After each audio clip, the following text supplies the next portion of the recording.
Pecha Kucha 147, Wonder Woman Volume 1 by Greg Rucka. So this is literally the opposite of what I read last week with Ultron Unbound. This is a book from the 2000s, 2016. I super duper recommend this. And if you're not a fan of Wonder Woman, I super duper double recommend it. I thought it was suspicious that Greg Rucka was getting singular billing just under the Wonder Woman title, but it's because this is one of those books that's written like a TV show, and it's a book that puts Wonder Woman up there with Batman and Superman as the triumvirate of good DC comic book characters. And on the first double page spread of the book, page 2 and 3, it's already like citing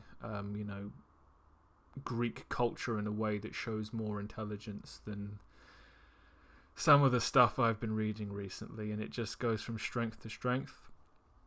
It talks about a ancient Greek tradition of supplication where someone hides behind someone else and swears loyalty to them, but then the master takes complete responsibility for the supplicant. They bring this up because Wonder Woman literally takes complete responsibility for someone. And the Furies of some form of Greek origin watch these deals, and they punish those who do not abide by the rules. And they're not particularly fond of clothes. Because, I don't know, because that's how they roll. So Batman is chasing this multiple murderer, chases her into... I don't actually know what city Diana operates out of. But she's the person who supplicates herself to Wonder Woman. So Wonder Woman has to protect her or kill her, which she won't do. So when Batman tries to take her from the Themyscirian embassy, she rejects him politely, and then when he forces the matter, she forces the matter back. This Wonder Woman plays no games. She is... I don't know if she's as strong as Superman, but yeah, Batman won't be beating her in her book.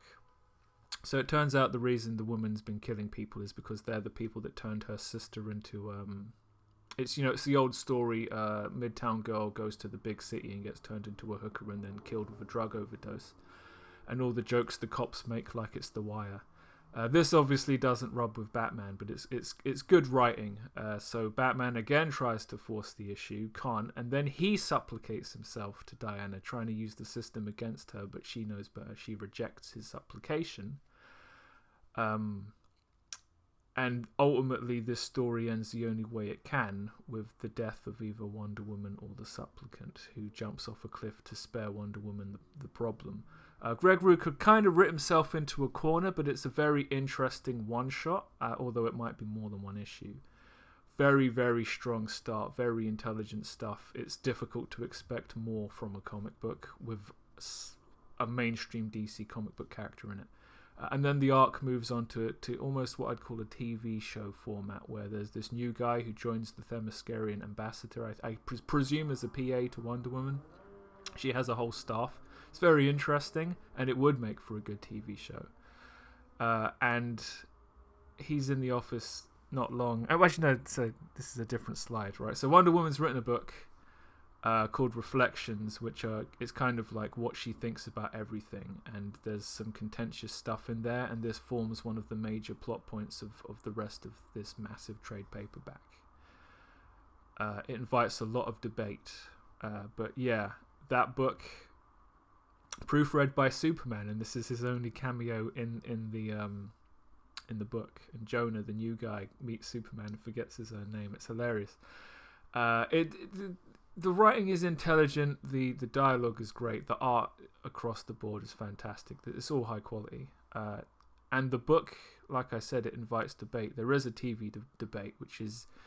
It's a bit of a satire on the whole, American values for American people, because you've got right-wing people complaining that the book is anti-American, it's against, aggressive capitalism, etc., etc. While all of this is going on, there are other plot threads with the Greek pantheon of gods, which Wonder Woman has been attached to since the New 52 reboot.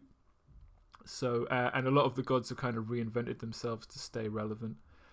So there's a lot of interesting people, great characters. There's this like really short rapist mind control guy who is just a vile person who's kind of used in this massive conspiracy to kind of publicly assassinate Wonder Woman's image by having a riot turn bloody outside of the embassy over the book, and then having the main person who hates the book shot there as well. And there's also a female Lex Luthor type character who's organizing all of this stuff called Veronica Cale, who has a rags to riches story, and basically her reason for hating Wonder Woman and orchestrating all of this is because, like Lex Luthor, she's a paragon of humanity and doesn't like the fact this Wonder Woman just came from somewhere and is so highly regarded. And highly regarded she is because every time someone talks to her who doesn't like her, she wins them over just by being sincere and a genius and blah, blah, blah. She's talking to this doctor who's a close associate of Cale about her doctorates, and it's just ridiculous.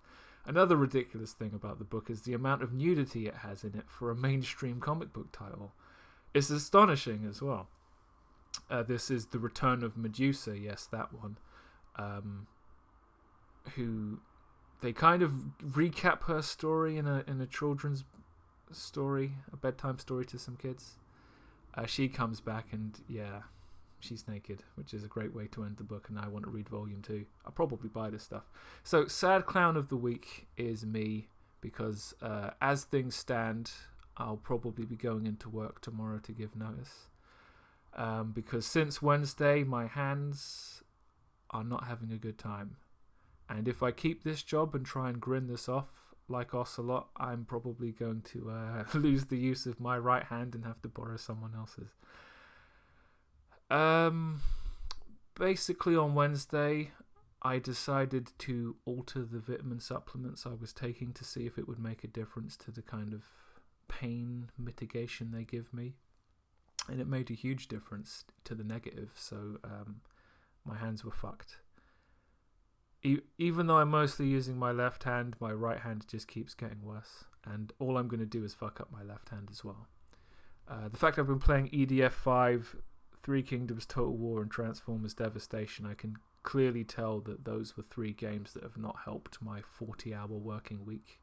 As well as being on the underground and having to carry my bag with my thick Wonder Woman book in it. All of these things are adding up to fuck up my hands, to the point where I'm now back in talks with the NHS to try and get tests, and maybe this time I'll get a diagnosis for whatever this problem is. But I do not envisage being able to do 40 hours a week, going nuts on Saturday, and then acting like this is okay.